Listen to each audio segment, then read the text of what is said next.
예, 우리 하나님의 말씀 보도록 하겠습니다. 창세기 8장 1절에서 5절까지입니다. 네. 창세기 8장 1절에서 5절까지 하나님의 말씀입니다. 창세기 8장 1절에서 5절까지 하나님의 말씀. 성경 안 가지고 온 학생들은 앞에 전면에 LED 화면 보고 함께 큰 목소리로 합독하도록 하겠습니다. 시작. 하나님이 노아와 그와 함께 방주에 있는 모든 들짐승과 가축을 기어가사 하나님이 바람을 땅 위에 불게 하심에 물이 줄어들었고 깊음의 샘과 하늘의 창문이 닫히고 하늘에서 비가 그치매 물이 땅에서 물러가고 점점 물러가서 150일 후에 줄어들고 일곱째 달 곧 그 달 11의 날에 방주가 아라랏산에 머물렀으며 물이 점점 줄어들어 열째 달 곧 그 달 초하룻 날에 산들의 봉우리가 보였더라. 아멘. 우리 앞뒤 좌우보면서 반갑게 인사하겠습니다. 사랑합니다. 축복합니다. 존경합니다. 사랑합니다. 축복합니다. 존경합니다. 우리 방송실 거기서 예배 몇 명 드리고 있나요? 방송실 몇 명 예배 드리고 있어요? 네, 4명 거기서도 예배 잘 드리고 우리 방송실에게 한번 뜨거운 박수 한번 보내주세요. 늘 수고하는 우리 방송실 감사합니다. 네. 여러분 우리 사역팀 안에서 스텝으로 수고한 학생들이 굉장히 많이 있어요.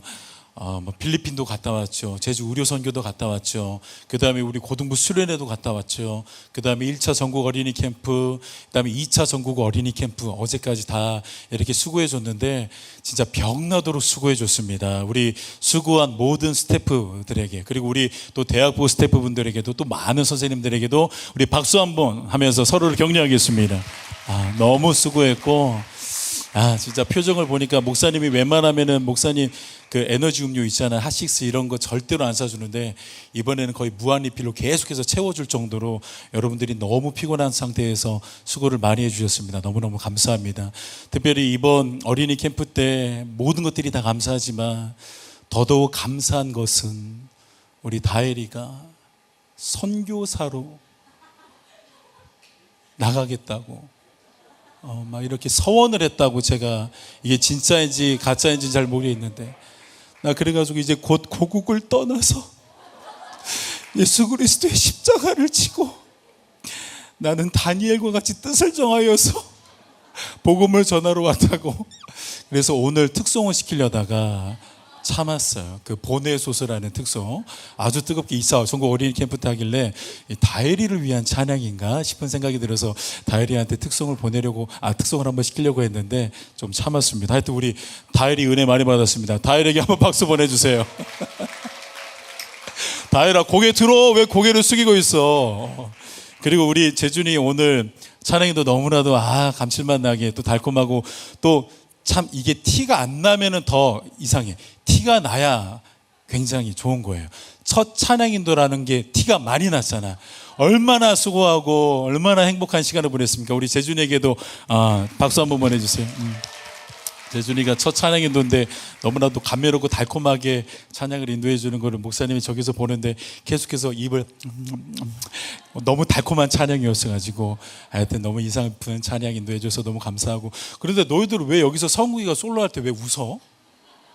그 위에서 막 우리 성욱이 칭찬을 선생님들끼리 얼마나 많이 하고 있었는데 성욱이가 갑자기 여기서 솔로로 딱 하니까 안지연이라는 학생은 웬만하면 안 웃거든요. 원래 DNA가 안 웃는 DNA를 가지고 태어났는데 난 지연이가 그렇게 해맑게 웃는 모습을 성욱이를 통해서 보게 되네. 요한이도 얼마나 비웃던가 그래서 하여튼 성욱이와 향기의 솔로도 아름답게 잘 들었습니다. 여러분 우리 안상민 장로님과 교육 디렉터 전도사님 뒤에 오랜만에 격려 방문해 주셨습니다. 박수 한번 해주시고 환영해 주시면 감사하겠습니다. 예. 자, 우리 장로님과 우리 디렉터 전도사님 오실 때 우리 학생들이 마음이 좋아집니다. 왜냐하면 우리 목사님이 오늘은 설교를 제 시간에 끝내겠구나 이런 희망의 소식을 가지고 여러분들이 말씀을 들으시면 좋을 것 같습니다. PPT 화면 띄워줬군요. 오늘 말씀의 제목을 홍수 속에서 살아남은 사람들. 다음 주까지 우리 창조과학에 관련된 본문을 가지고 여러분들이랑 말씀을 나누려고 합니다. 홍수로 온 세상이 잠깐만요. 이게 안 되네요. 그냥 거기서 넘겨주세요. 안 돼. 거기서 넘겨주세요. 자, 홍수로 온 세상이 천하의 모든 산들마저 전부 다 물에 잠겼어요. 홍수 후에 성경에서는 분명하게 이렇게 말을 하고 있네요. 물이 땅에서부터 이제 물러갔대요. 그러니까 물이 점점점 사라지기 시작했고 모여지고 물러가기 시작했다라고 성경이 분명하게 말하고 있습니다. 여러분 생각해 보세요. 지구 전체가 물로 다 덮어졌잖아요. 높은 산들이 덮어질 정도면 얼마나 지구가 물로 가득했겠습니까? 그런데 그렇게 물로 덮여 있다가 물이 물러갈 수 있는 방법은 딱 하나겠죠. 땅이 어느 한쪽은 낮아지고 물은 그 낮아진 쪽으로 빠른 속도로 물러가는 겁니다. 시편 104편 8절은 이 메커니즘을 이렇게 이야기해요. 산은 오르고 골짜기는 내려갔나이다. 굉장히 세련된 언어로 성경은 미리 말하고 있어요. 산은 올라갔고 이제 골짜기는 내려갔다라고 이렇게 정확하게 어떤 노아의 홍수 사건이나 이런 것들을 포착해내는 본문이 있었던 겁니다. 해저 구조가 깊어지고 대륙 지각이 부딪혀 오르면서 오늘날의 대륙과 또 이 해양이라는 지구의 지형적인 밸런스가 굉장히 완성도 있게 만들어진 겁니다.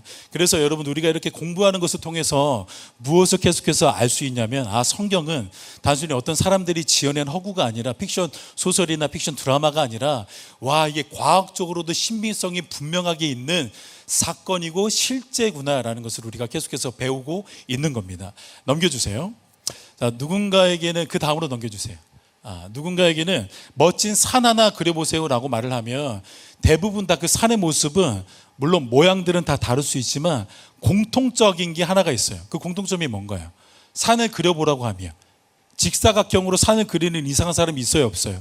없어요. 웬만하면 전부 다 맨 끝에서는 완만하게 시작을 하는데 올라가면 올라갈수록 골짜기를 따라 올라가면 올라갈수록 어떻게 돼요? 솟아오르는 이런 곡선을 만들고 있다라는 겁니다. 이것을 수학에서는 지수함수 곡선이라고 부른다고 해요. 즉 가파르고 밑에는 완만한데 올라가면 올라갈수록 가파른 이것을 지수함수 곡선이라고 부른다고 해요. 우리가 볼링공을 딱 구르면은 마찰 때문에 제일 처음에는 빠르게 가다가 점점 느려지는 것, 이게 지수함수 곡선에 담겨있는 어떤 에너지 때문에 그런다고 강의에서 말씀을 하고 있습니다. 모든 게 다 물리적 궤적 때문에 일어나는 현상이고 이게 어디에서부터 시작되어졌냐면 노아의 홍수와 또 산이 만들어지는 그런 과정에서 다 나타난 일이라고 말을 합니다. 즉 진화론의 주장처럼 단순히 수억 년 동안 비바람에 조금씩 깎여서는 결코 우리가 지금 만나고 있는 이 산과 골짜기의 지형이 만들어질 수 있다 없다는 거예요. 이것은 지구 전체를 뒤흔드는 어떤 거대한 대격변의 사건이 있었고 그 노아의 홍수와 같은 어떤 초월적인 에너지가 주입되어진 사건이 있었다라는 것을 증명할 수밖에 없고 우리가 받아들일 수밖에 없는 겁니다. 하나 넘겨주세요. 오늘날 과학계와 신학계 모두가 동의하는 지질학적 사실 하나가 있대요. 과거의 대륙은 지금처럼 쪼개져 있지 않고 거대한 하나의 초대륙, 즉 판게아의 형태를 이루고 있었다라는 점이에요.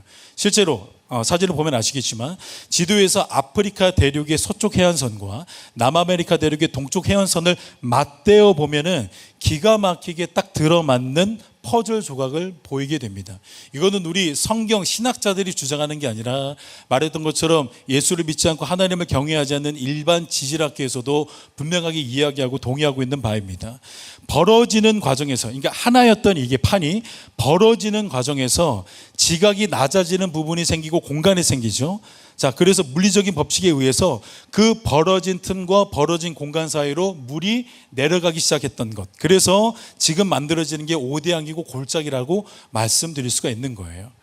하나 더 넘겨주세요. 그러면 이렇게 대륙이 벌어지면서 낮아진 곳으로는 물이 흘러갔고 물이 모여들었고 동시에 지구의 다른 한편에서는 판과 판들이 부딪힙니다. 어떤 압력에 의해서 어떤 힘에 의해서 물러가면서 판과 판이 부딪혀서 높이 솟아오르는 지각 변동이 동시에 일어나게 됐습니다. 인도판과 아시아판이 에너지로 충돌하면서 단숨에 솟구쳐 오른 지형이 바로 세계의 지붕이라 불리는 히말라야 산맥과 티베트 고원, 그리고 태평양판과 남아메리카판이 부딪혀서 이제 웅장하게 밀려 올라간 지형이 안데스 산맥입니다. 하나 더 넘겨주세요. 자, 가장 높은 히말라야 산맥의 까마득한 정상부에서 이렇게 어마어마한 양의 바다 조개 화석들이 발견되고 또 이 안데스 산맥 꼭대기에는 상어 이빨 화석이 쏟아져 나온다는 점이, 간혹 가다가 비슷해 보이는 화석과 조개류가 발견되는 게 아니라 굉장히 풍부하고 많은 양의 화석들이 발견되어진다라는 거예요. 깊은 바다 밑에 있었던 그 저탕류로 인해서 매몰되었던 지층이 대륙의 판과 판이 점점 에너지를 통해서 부딪히면서 맨 밑에 있었던 것들이 계속 솟구쳐 오르기 시작한 거죠. 그래서 이 안에 있었던 조개나 상어 이빨들이 올라와 가지고 저 높은 곳에서 발견되어진 게 대표적으로 어떤 산맥? 히말라야 산맥이라고 창조과학은 이야기하고 주장하고 있는 겁니다. 그래서 그쪽에서 많은 화석들이 발견되고 있는 거예요. 자, 하나 더 넘겨주면 좋을 것 같아요. 이제 높이 솟아오른 히말라야 산맥이나 안데스 산맥에 가보면 거대한 암석 지층들이 부러지지 않고 마치 물결처럼 유연하게 휘어져 있는 장관을 보게 되는데, 이렇게 휘어진 지층을 지질학에서는 습곡이라고 부릅니다. 진화론자들이 주장하는 것처럼 지층이 쌓이고 알 수 없는 그 수백만 년 동안 단단히 굳어진 후에 다음 지층이 쌓인 것이 아니라 대홍수라는 거대한 격변을 통해서 수많은 흙과 또 퇴적물이 한꺼번에 쌓였다는 것을 이 습곡을 통해서도 우리는 알 수가 있고 짐작해 볼 수가 있는 것이죠. 여러분, 그래서 말씀드렸던 것처럼 이 노아의 홍수 사건은 고대 동양의 상상력이 만들어낸 소설이 아니에요. 비현실적인 그 어떤 것들이 아니라 우리가 살아가는 피조 세계 속에서 충분히 과학적인 신빙성과 어떠한 고고학적인 증명을 통해서도 우리가 알 수 있는 실제 일어난 팩트이고 실제 일어난 사실과 사건이라는 것을 우리가 알 수 있다는 겁니다. 자, 하나 더 넘겨주세요. 여러분, 노아의 홍수 사건 안에 어떤 메시지가 담겨져 있냐면 구원의 메시지가 담겨져 있잖아요. 노아의 홍수 사건 안에는 구원, 물은 심판을 의미하잖아요. 뭐 물이 이렇게 막 왔다고 해가지고 더운 날씨에 물 만나서 행복하다, 이런 개념이 아니라 성경은 물에 대해서 뭐라고 말하냐면 심판에 대한 개념으로 말해요. 그래서 요한계시록 맨 끝에 가면은 다시는 바다가 없겠다라고 말해요. 바다는 성경에서 말할 때 심판에 대한 이미지가 굉장히 강합니다. 그런데 노아의 홍수 사건에도 바다가 있었고 그 바다 가운데 방주를 통해서 노아와 노아의 가족들은 구원을 받았습니다. 그런데 이 구원 사건이 조금 더 발전되고 조금 더 우리가 알아보기 쉽고 이해하기 쉽게 변하게 된 사건이 뭐냐면 이스라엘 백성들의 출애굽 사건이에요. 출애굽 사건을 한번 생각해 보세요. 하나님이 모세를 통해서 내가 내 백성을 애굽 땅에서 구원하겠다라고 선포를 하셨습니다. 그리고 하나님의 말씀은 문자 그대로 이루어졌죠. 모세를 통하여서 애굽 땅 가운데 10개의 재앙이 임합니다. 애굽인들에게는 재앙이었지만 이스라엘 백성들에게는 10번의 은혜였어요. 10번 동안 보호하심을 받았거든요. 그러니까 심판과 은혜는 항상 같은 장소에서 같이 일어납니다. 애굽인들이 그 재앙과 진노를 맛보고 나서 결국에는 이스라엘 백성들을 더 이상은 우리가 붙잡고 있지 못하겠다라고 해서 모세에게 돌려보냅니다. 그래서 모세가 이스라엘 백성들을 가지고 이제 광야로 나와요. 나오는데 누가 뒤에서 쫓아옵니까? 진짜 그냥 잡초 같은 근성을 가지고 있는 바로와 애굽 민족이 이제 불병거를 가지고 이스라엘 백성들을 잡아 죽이겠다고 다시 포로로 끌고 가겠다고 이제 마차를 타고 막 쫓아오고 있습니다. 그런데 뒤에서는 지금 애굽의 그 군사들이 쫓아오고 있고 앞을 보니까 뭐가 펼쳐져 있어요? 바다가 펼쳐져 있어요. 그 홍해 바다가 넓게 펼쳐져 있어요. 막막한 삶이 지금 앞에 펼쳐져 있는 겁니다. 그때 앞에는 홍해 바다가 펼쳐져 있죠. 뒤에는 애국 군사들이 죽이려고 쫓아오고 있죠. 바로 그 순간에 이스라엘 백성들이 자기네들의 그 죄성, 그 지워지지 않는 그 원망과 불평을 폭포수처럼 모세에게 쏟아냅니다. 모세요, 우리가 그냥 애굽에 있었으면 이 험한 꼴은 당하지 않았을 텐데 우리에게 이런 험한 꼴을 당하게 하는 게 도대체 무슨 이유입니까? 하면서 모세를 막 잡아 죽이려고 합니다. 그때 모세의 입에서 정말로 하나님의 말씀이 우렁차게 선포되어지는데 그 말씀을 여러분들이 꼭 기억하시길 바랍니다. 한 장 넘겨주세요. 너희는 가만히 서서 여호와께서 너희를 위하여 행하시는 구원을 보라. 모세가 말씀을 하고 있는, 모세가 말하고 있는 거예요. 이제 앞에가 홍해 바다가 쫙 펼쳐져 있는데 거기서 너희는 가만히 서서 여호와께서 너희를 위하여 행하시는 구원을 보라라고 말씀을 하시는 겁니다. 여러분 맞습니다. 구원은요 가만히 서서 보는 거예요. 이걸 여러분들이 이해하셔야 돼요. 구원은 우리가 행하는 것이 아니라 우리가 저 푸르르게 펼쳐져 있는 진짜 무지막지하게 펼쳐져 있는 홍해를 우리의 어깨에 힘을 다해서 수영해서 건너는 게 구원이 아니라, 구원은 하나님이 행하시는 것이기 때문에 하나님이 행하시는 것을 우리 눈으로 보는 것입니다. 여러분 이게 구원이에요. 이 사건을 신약에서는 사도 바울이 어떤 단어로 표현했냐면 세례라는 단어로 표현합니다. 그래서 우리 현대 교회 안에서도 세례를 줄 때 뭘로 주죠? 물로 주잖아요. 물로 성부와 성자와 성령의 이름으로 내가 너에게 세례를 주노라 라고 말합니다. 그 세례의 원형이 어디였냐면 이 홍해 바다예요. 홍해 바다의 원형, 조금 더 깊이 나간 게 이제 노아의 홍수입니다. 전부 다 물과 관련되어 있는 거잖아요. 물은 결국에는 심판이에요. 우리가 세례를 한번 생각해 보세요. 우리 합동은, 우리 대한예수교 장로는 세례 받으신 분 아시겠지만 물을 어떻게 들이부어요? 아니면 그냥 물을 잠깐 적셔가지고 머리랑 어깨에다가 이렇게 적셔줘요. 그냥 적셔주잖아요. 그냥 어떤 상징적인 걸로만 한단 말이에요. 그런데 침례교나 다른 교파에서는 세례를 줄 때 어떻게 주냐면 물에 수장시켜버린단 말입니다.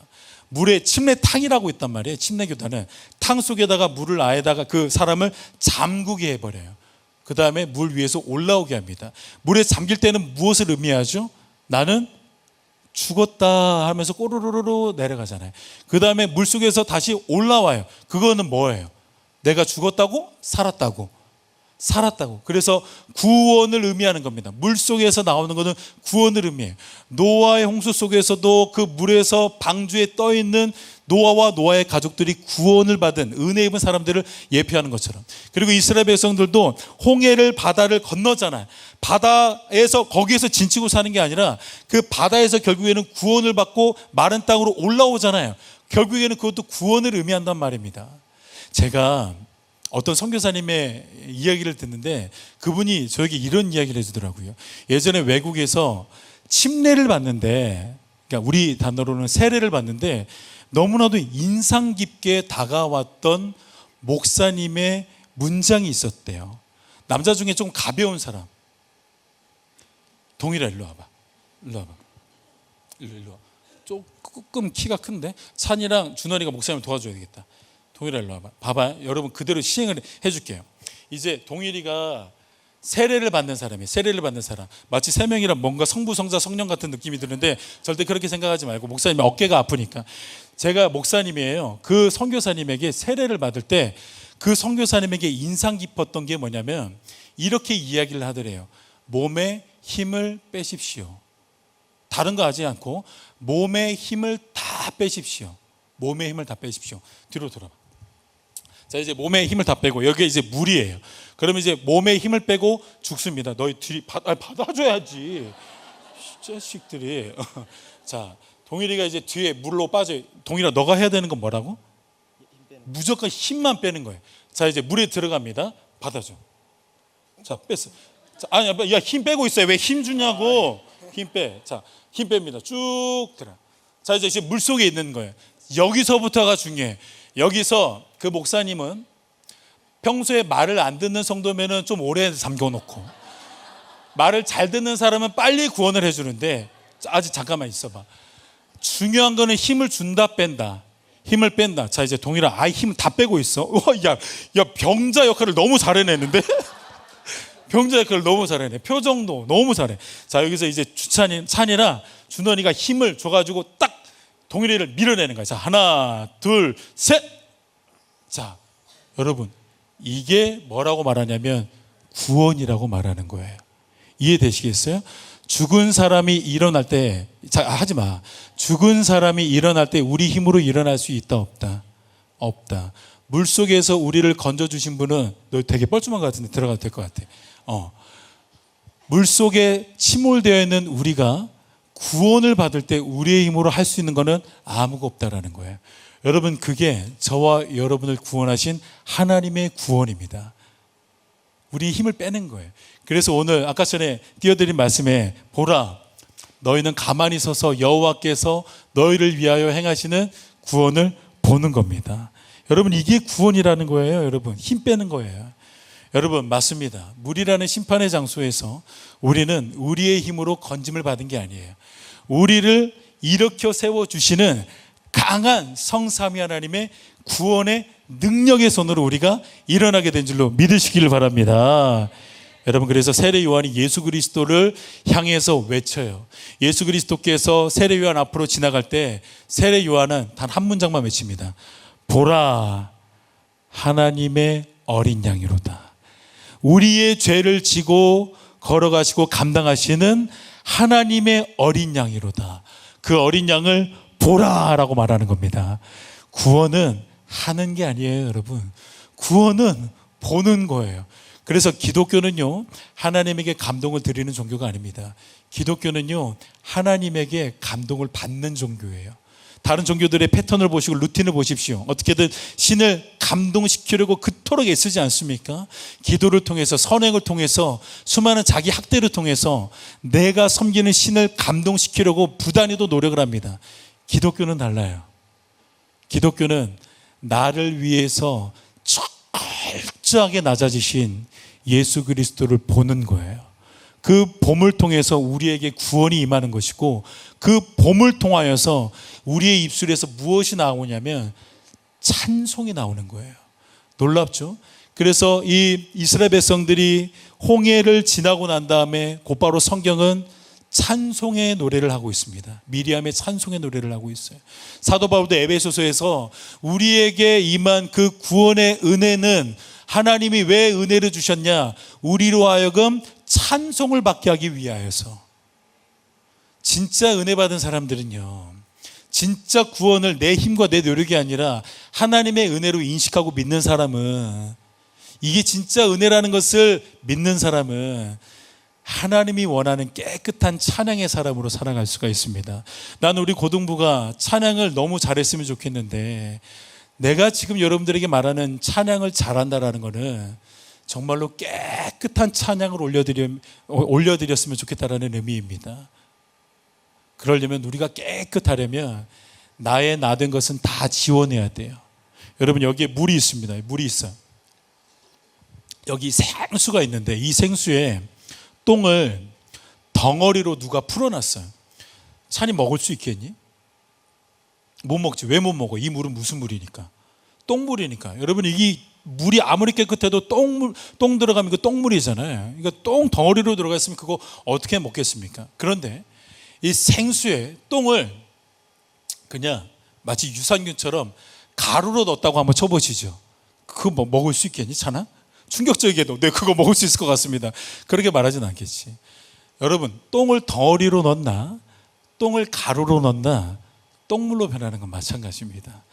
누가 그거 막 똥가루라고 해가지고 마실 수 있는 사람이 어디 있겠습니까? 우리에게 임한 구원이 마치 그렇습니다. 우리가 찬양을 할 때 그 찬양 속에 나의 어떠함이 있고 나의 공로가 있으면 그 찬양은 아무리 화려하고 준비가 잘 되어 있다 할지라도 그 찬양은 오염된 찬양이 가능성이 높습니다. 난 우리 고등부 학생들이 우리가 계속해서 은혜를 생각하고 구원을 생각하는데, 그 구원이 진짜로 하나님의 은혜라는 사실을 영원토록 기억해서 영원히 하나님이 기뻐하시는 찬양의 제사를 드리는 찬양의 일꾼들로 세워지게 되기를 주의 이름으로 축원합니다.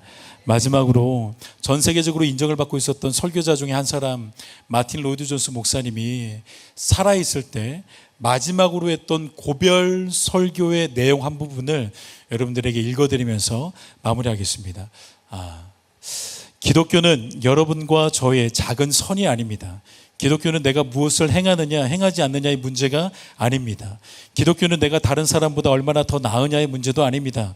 기독교는 그런 것이 절대 아닙니다. 그러므로 그 모든 것을 잊고 그리스도를 바라보십시오. 그러면 그분의 흠없고 완전한 의가 보일 것입니다. 여러분이 그분을 믿으면 그분의 완전한 의가 주어지고 여러분은 그분의 의를 입게 될 것입니다. 여러분은 이것이나 저것을 행하려고 하고 있습니까? 그 모든 것은 안식을 주지 못합니다. 그러니 중단하십시오. 성도는 오직 예수 그리스도의 피를 힘입어 성소에 들어갈 담력을 얻을 뿐입니다. 그 은혜의 십자가, 영광의 십자가를 변질시키지 마십시오. 아멘. 우리 이 시간에 너무나도 유명한 찬양입니다. 보라 너희는 두려워 말고 라는 찬양으로 나아가도록 하겠습니다.